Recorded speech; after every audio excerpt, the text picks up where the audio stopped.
I mean, staking decreases the desire to get rid of TAN. Right. Doesn't necessarily increase the desire to buy some. Right. And I'm not even talking about third-party tooling or new other features, although obviously they're all important too. I'm talking about things that can attract consumers to the network and to Yeah. the currency. What can attract the consumers that are dabbling in all these different types of coins and say, oh, there's TAN. What can I do with TAN? And Right. at the moment, the answer is, well, nothing. But we have 5 coordinators, but you can't do anything if you buy some TAN. That's the question that I'm asking. I'm talking about consumer-driven demand. Once the consumers start getting interested in some basic stuff, then that can start driving the other levels of demand regarding creating dApps and so on, and can help drive the creation of the network, the building of the network.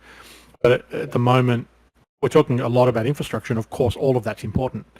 But if we're incentivizing creation of the infrastructure with TAN, and TAN can't do anything, then that's no incentive at all. And that's what sort of is making me think about this now. It's kind of like, do you wait for consumers or do you build the businesses? You know, do you, and I think yeah, what you're talking about is, you know, how do we get builders to come and build on TAN, basically, with no real consumers. But Yes, but I think maybe I'm asking an even earlier question than that, is how do we get consumers, what can we offer consumers early, very early, to bring at least some of them to TAN that will at least tell builders that there is some movement, some growth of consumer growth in the TAN network? I mean, I think it is the incentives. Like, even though there's nothing to use the TAN for right now, you know, let's look at the crypto market as a whole. Like, take a bird's eye view. Are they people that are using tokens, or are they speculators? What percentage is what of each, right? Probably what, 80% speculators and 20% actually use the utility of it, give or take. I don't know. If I couldn't 90% guess. speculators. What I'm saying is that might have been true a few years ago, but I don't know whether that's necessarily true now. I mean, I'm completely, blind on what the percentage is. I imagine it's possible to determine the percentage, but I doubt it would be the case today that 90% of the people who hold coins or who do anything on a network are speculators. I don't think that could be the case. The arse has fallen out 3 years ago, and it hasn't really recovered much since, especially on the IOTA networks. I think it just hasn't recovered on altcoins, but I mean, it's a lot of clearly them. recovered on Bitcoin. That's right. You know, but well, yeah, sure. But again, but Bitcoin, I mean, a little bit of a special case being first to market. But the thing is that we're looking at, I think when it comes to coins, I think a great many active wallets are related to gaming. I mean, there's not much of gaming on the IOTA or Shima networks. But I was just looking at this actually recently. The growth in gaming, there are something like 7.5 million daily active wallets in gaming as of the end of 2024, up about 20% from the previous year. And across many networks, many different networks. But that's 10 times as many wallets as there are inactive wallets on MoveVM, EVM, Shimmer combined. And that's just for gaming. Gaming brings consumers. I'm not saying we should do gaming. I'm just, as an example of something that can bring consumers. Something that's going to encourage consumers to come and do something with the TAN, to desire. We have to. There needs to be, and I honestly don't have an answer, but there needs to be something that is useful, that makes TAN worth something in some way. Well, okay, and that's my. And let's say we go with that, and basically it's trying to get adapt before consumers. Is it reasonable to find a dApp team that would build something for TAN tokens that have no value? Yeah, that's right. So we're back to the chicken before the egg, the chicken or the egg. Right. And I think other cryptos, they generally have VC investors, some. So you're right. What is it that you can use with the tokens? Well, those initial dApps, those initial utility concepts are funded from VCs, and then they get a huge percentage of the initial token drop. we're in a position where there's definitely not going to be any VCs, that's for sure. And it isn't. So we kind of got to use what we have. Now, Tangle Pay has their social platform. I haven't used it. Maybe I should use it. I believe it is live on One Coordinator. And potentially we should somehow look into, can we fork anything else? I mean, what was on L1 that drove consumers? I mean, really, it was. I'm having a brain fart here, but what was it now? The NFT platform. Yeah, what was the NFT Magic market? No, Sooniverse. Magic Seek? And then Universe. was there something going on with IOTA Poker very briefly? About that one. Yeah, we could do an L1 gambling one. Would be illegal, but it would definitely drive people. But I mean, Sooniverse, I think, could be something. And could we somehow move that over through a forked integration? Can we move over? Bill Poster's got a couple of points. I haven't heard of Polymarket. Was that something that ran on L1? No, Bill Poster, wasn't Polymarket EVM?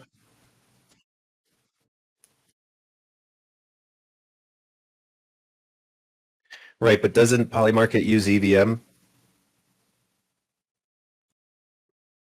I think it does. Yeah. So same with the DEX. I mean, and this is why I think like we kind of should go for EVM as soon as we can, but because it's just, that's where the traffic is driven. That's where a lot of utility. Even when it comes to gaming, I think gaming you're using EVM as well. Yeah, I mean we have to work with what we got. What we got is L1 at the moment. Wallet Bridge EVM seems to be the priority. Yeah. So yeah. I think though, in the sense, how do we get let's look at it this way. How do we get a team that wants to build on this network that really understands they're going to do it for free with these TAN tokens that may or may not be worth something? And I think it's just going to show, is there activity within the community? If there's activity within the community, like the community is a solid foundation to any crypto. Consumers come from community, builders come from community, etc. It's definitely one of the biggest building blocks. And how do we that's something that we can get involvement with, and that's something we can do through incentives. And even with their tokens that can't be used, I think we can get some of the builders from IOTA to go, well, shit, I've seen, Shimmer go up in value and IOTA go up in value and NXT go up in value. And what was the one? I lost money on that too, but it was like before IOTA with David's thing. But anyways, I think right now all we can do is try to get the community activated. And then, ideally there's just some value, some liquidity to the token on the markets, even on a speculation aspect. And if that may be enough of a seed to then be able to give incentives to builders to fork stuff, maybe we get someone like Sooniverse that it was handed to the team, and they've just been sitting there going, crap, I've got all these Soon tokens and nothing to do with them. Well, hey, you could build on TAN and maybe revive it. We saw a little bit of that from the Cats. What was the Cats NFT one? I mean, that was given up on by the creator, and the community that had a lot of those NFT cats kind of took it over and tried to revive it. I don't think they did revive it, but they made an attempt, right? And that's kind of all we want, is people to make an attempt. Because I like the saying, the only difference between someone that's failed and someone that's successful is someone that's successful tried one more time after all the times that they failed, right? Miota, exactly, Miota. So I think there's people there that we can try to support with incentives and try to support them with any developer support that have some projects that were kind of left and died on Shimmer, that maybe there's a little community around them that can bring that back. And maybe that's somehow that we can show that we're a little different from the IF, is that once we get active developers in our community that are willing to help, and we just help each other in a decentralized, fully open way. It's none of this, well, we're only going to help that team because, I have equity in that DApp and I don't want to help that team because they're competition, which we've seen happen. I totally agree with what you're saying. It's just, I don't know how we can get that utility without investors, which is just unreasonable.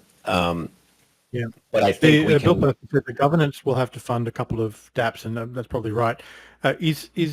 Does the entire pool available of tokens right now consist only of TAN, or is there a little Tether or a little IOTA that can be spent, or is that just all in liquidity? Right now, it's all TAN liquidity. Yeah. Right. Yeah. And that's it. It's we have the most difficult step is to go from a worthless token to a token that has some value that we can diversify our portfolio to build with over a long-term period. And it's extremely difficult. What's that? To the notes earlier on gaming and even just like the EVM compatibility, there's a lot of disparate thoughts going on in my head, and I'm on a clock depending on how long my daughter gives me till the next meltdown. But we might have a strong narrative with kind of this like VC through involvement kind of call out that you made, JD. We do see that there was enough people raising their hands early on, largely on the business side, but there was definitely a bit of the tech side where ramping up to EVM compatibility, the more we kind of talk about it, the more I think it should be our number one goal. I know prior to this network launching, we were kind of going back and forth on what would the use case be.